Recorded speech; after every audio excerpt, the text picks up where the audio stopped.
Hello दोस्तों, आप सभी का हमारे यूट्यूब चैनल डेली प्रैक्टिस अड्डा में स्वागत है। आज लेकर आए हैं पॉलिटी का super practice set, most important question polity का।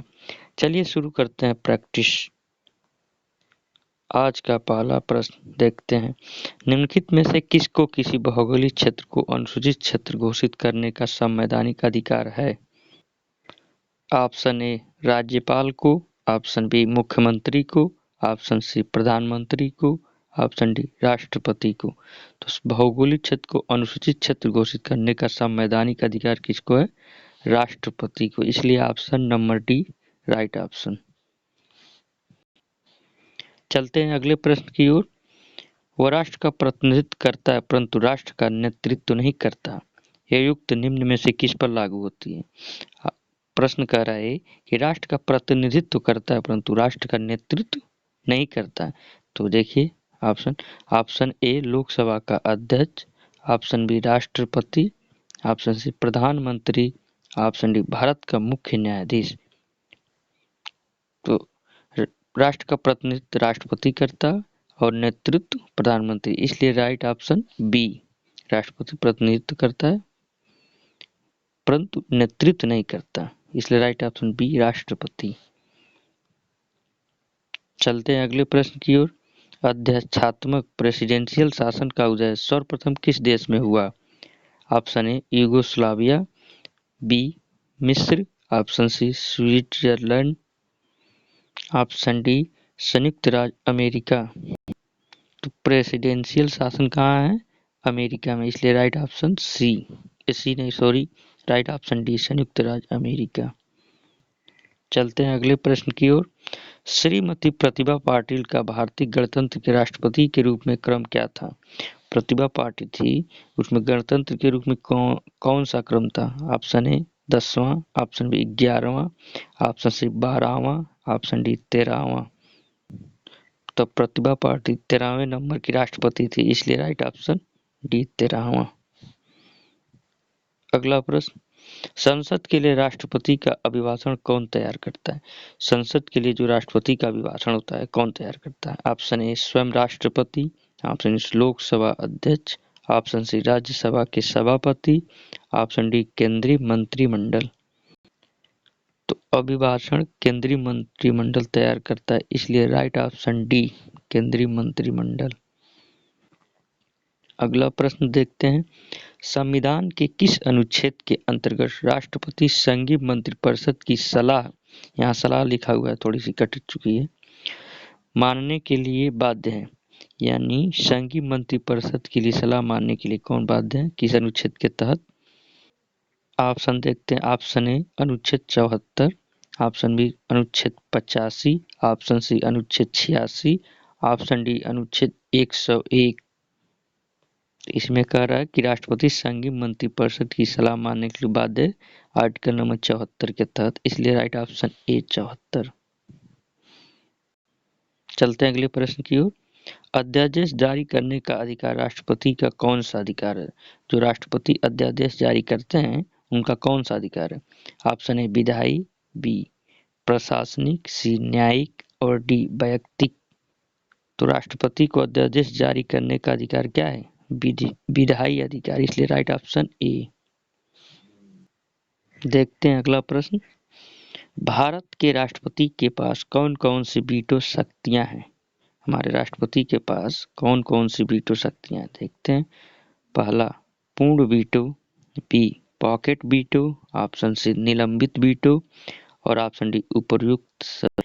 तो राष्ट्रपति के बाद पूर्ण वीटो भी होता है, पॉकेट वीटो भी होता है, निलंबित वीटो भी होता है, इसलिए राइट ऑप्शन डी उपरोक्त सभी वीटो पावर शक्तियां हैं हमारे राष्ट्रपति के पास। देखते हैं अगला प्रश्न। निम्नलिखित में से कौन से राष्ट्रपति पूर्व में केंद्रीय गृह मंत्री थे? कौन से इसमें से राष्ट्रपति हैं जो गृह मंत्री भी थे? Option A B B Giri, B Giani Zail Singh, doctor Zakir Hussain, option D R Venkataraman. तो पूर्व में केंद्रीय गृह मंत्री थे Giani Zail Singh, option number B right option.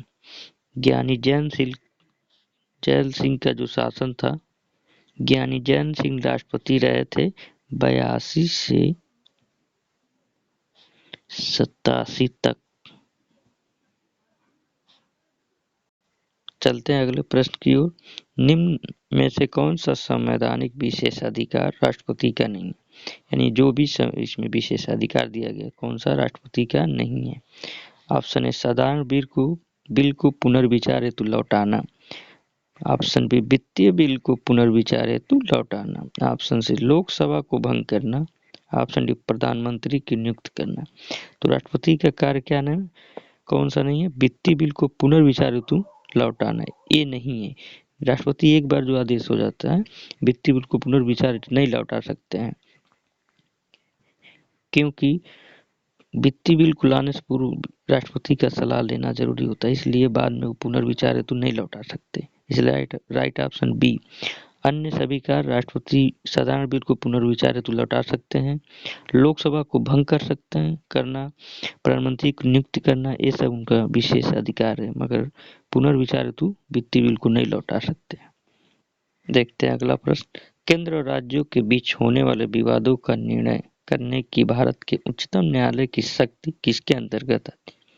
जो केंद्र और राज्यों के बीच विवादों का जो निर्णय होता है, तो भारत उच्चतम न्यायालय की शक्ति किसके अंतर्गत आती है?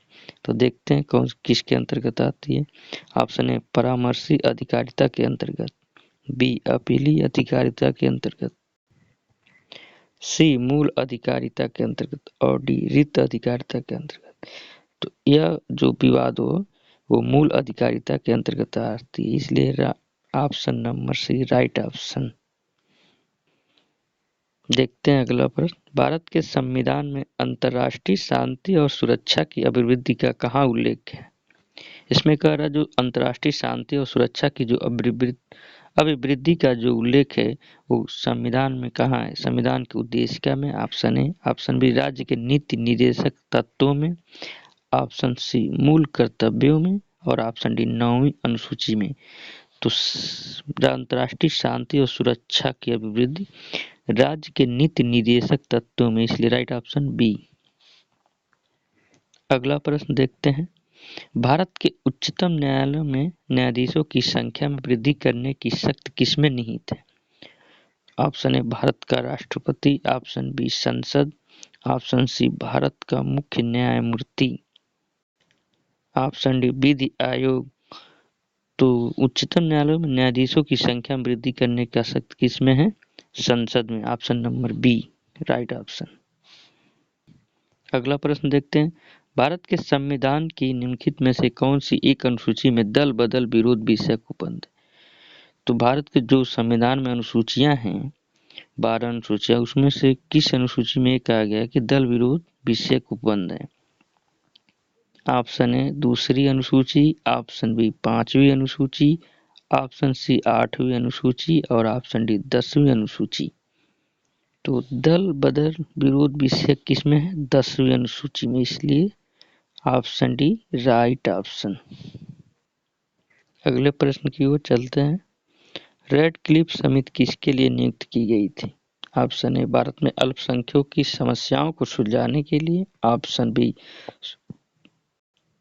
स्वतंत्रता विधेयक को कार्य रूप में परिणत करने के लिए, ऑप्शन सी भारत और पाकिस्तान के बीच सीमाओं को निर्धारित करने के लिए, ऑप्शन डी पूर्वी बंगाल के दंगों की जांच करने के लिए।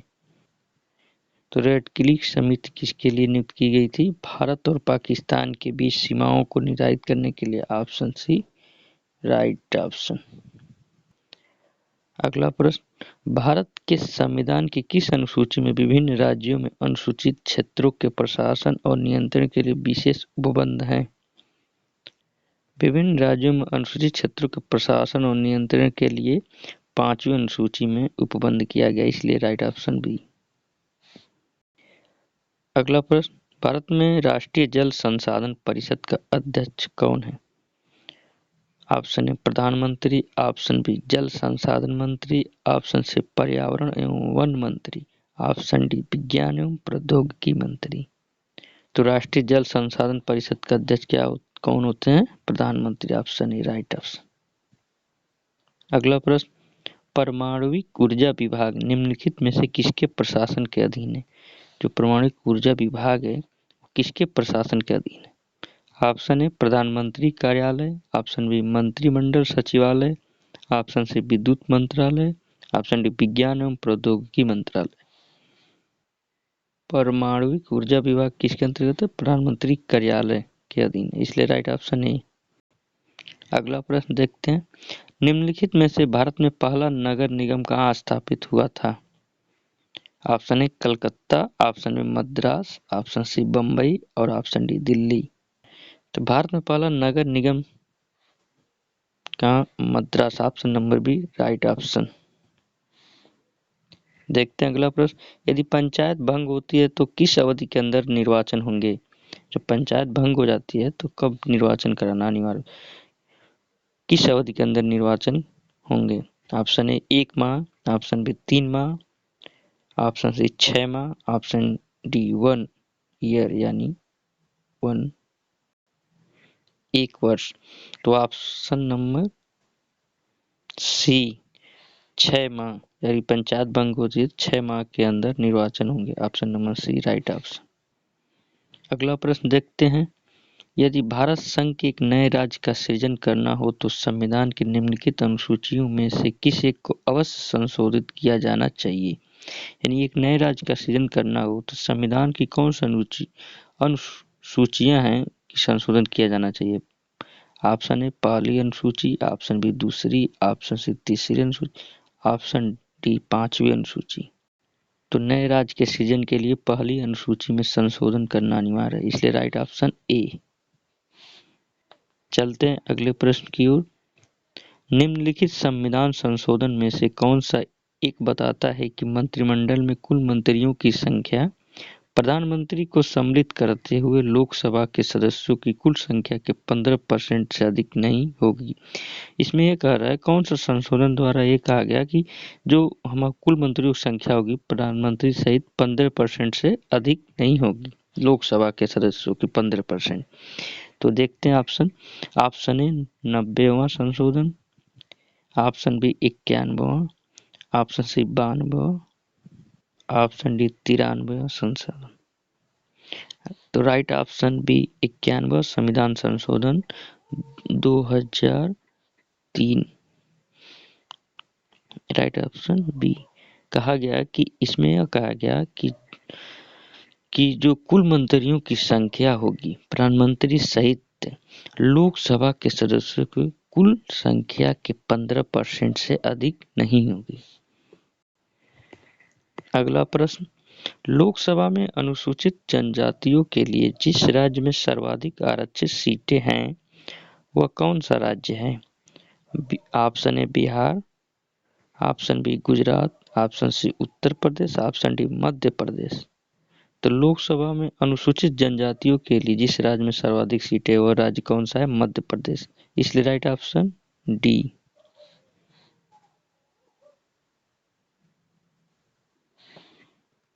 अगला प्रश्न, निम्नलिखित कथनों में से कौन सा एक भारत के संविधान की चौथी अनुसूची को सही वर्णित करता है? कह रहा है कि भारत के संविधान की चौथी अनुसूची को कौन सा सही वर्णित करता है? ऑप्शन ए, इनमें संघ और राज्यों के बीच शक्तियों का वितरण सूचीबद्ध है। ऑप्शन ए, इनमें संघ और राज्यों के बीच शक्तियों का वितरण सूचीबद्ध है। ऑप्शन बी, इसमें संविधान में सूचीबद्ध परिभाषाएं हैं। ऑप्शन सी, इसमें जनजाति क्षेत्रों के प्रशासन के संबंध में प्रावधान है। ऑप्शन डी, इसमें राज्यसभा में स्थानों का आवंटन है।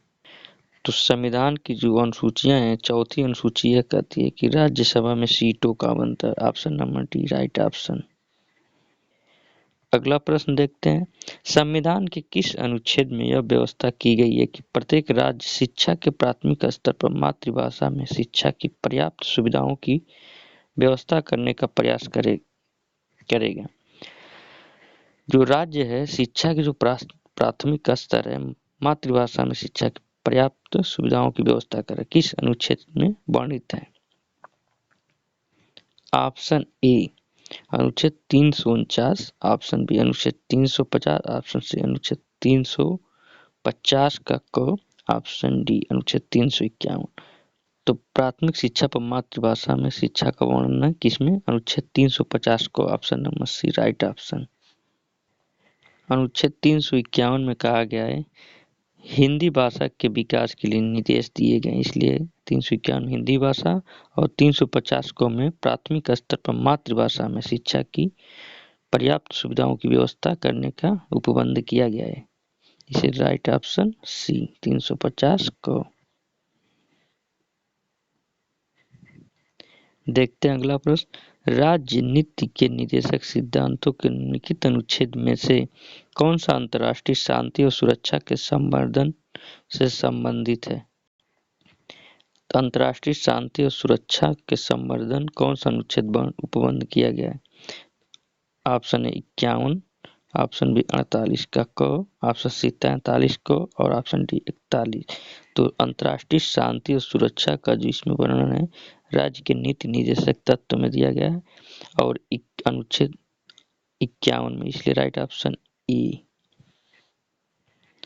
अगला प्रश्न देखते हैं, राज्य के नीति निर्देशक सिद्धांतों को भारतीय संविधान में शामिल किए जाने का उद्देश्य है। नीति निर्देशक सिद्धांत जो है भारतीय संविधान में शामिल करने का क्या उद्देश्य है, इसमें कौन सा ऑप्शन राइट है देखना है। ऑप्शन ए राजनैतिक प्रजातंत्र को स्थापित करना, ऑप्शन डी सामाजिक प्रजातंत्र को स्थापित करना, ऑप्शन सी गांधीवादी प्रजातंत्र को स्थापित करना और ऑप्शन डी सामाजिक और आर्थिक प्रजातंत्र को स्थापित करना।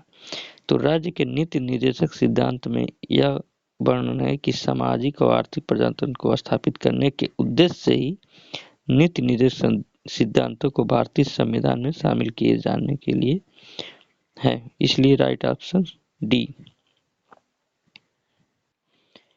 अगला प्रश्न, संघ का यह कर्तव्य होगा कि वह वायु आक्रमण तथा आंतरिक गड़बड़ी से प्रत्येक राज्य की रक्षा करे। ऐसा प्रावधान भारतीय संविधान के निम्न अनुच्छेद में से किस एक में है? किस आर्टिकल में कहा गया कि संघ का यह कर्तव्य होगा कि वह वायु आक्रमण और आंतरिक गड़बड़ी या आंतरिक अशांति से राज्य की प्रत्येक राज्य की रक्षा करें? तो देखते हैं कौन सा ऑप्शन होगा। ऑप्शन ए अनुच्छेद 215, ऑप्शन बी अनुच्छेद 275, ऑप्शन सी अनुच्छेद 325, ऑप्शन डी अनुच्छेद 355। तो आर्टिकल 355 में कहा गया है कि संघ का यह कर्तव्य होगा कि वो वायु आक्रमण एवं आंतरिक अशांति से प्रत्येक राज्य की रक्षा करे। Option number D right option. अगला प्रश्न, निम्नलिखित विधेयकों में से किस एक का भारतीय संसद के दोनों सदनों द्वारा अलग अलग विशेष बहुमत से पारित होना आवश्यक है? कौन सा विधेयक है कि जो भारतीय संसद के दोनों सदनों द्वारा अलग अलग विशेष बहुमत से पारित होना क्या है आवश्यक है? ऑप्शन ए साधारण विधेयक, ऑप्शन बी धन विधेयक, ऑप्शन सी वित्त विधेयक, ऑप्शन डी संविधान संशोधन विधेयक। तो दोनों सदनों से अलग अलग विशेष बहुमत से पारित होने के लिए क्या है? संविधान संशोधन विधेयक, इसलिए राइट ऑप्शन डी। आज का प्रैक्टिस सेट का लास्ट क्वेश्चन, भारत के संविधान के निम्नलिखित कौन से अनुच्छेद में उपबंध है कि 14 वर्ष से कम किसी बालक को किसी कारखानों या खान में काम करने के लिए नियोजित नहीं किया जाएगा या किसी अन्य परिसंकट में नियोजन में नहीं लगाया जाएगा? कौन सा अनुच्छेद इस उपबंध करता है कि 14 से कम वर्ष के जो बालक है कारखानों में या किसी खतरनाक फैक्ट्री में नहीं लगा, नियोजन नहीं किया जाएगा? तो देखते हैं ऑप्शन।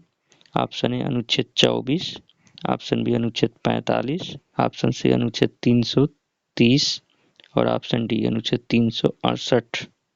तो ऑप्शन नंबर ए अनुच्छेद 24 के तहत बालकों को निषेध किया गया है कारखानों आदि में, कितने वर्ष के? 14 वर्ष से कम बालकों के लिए।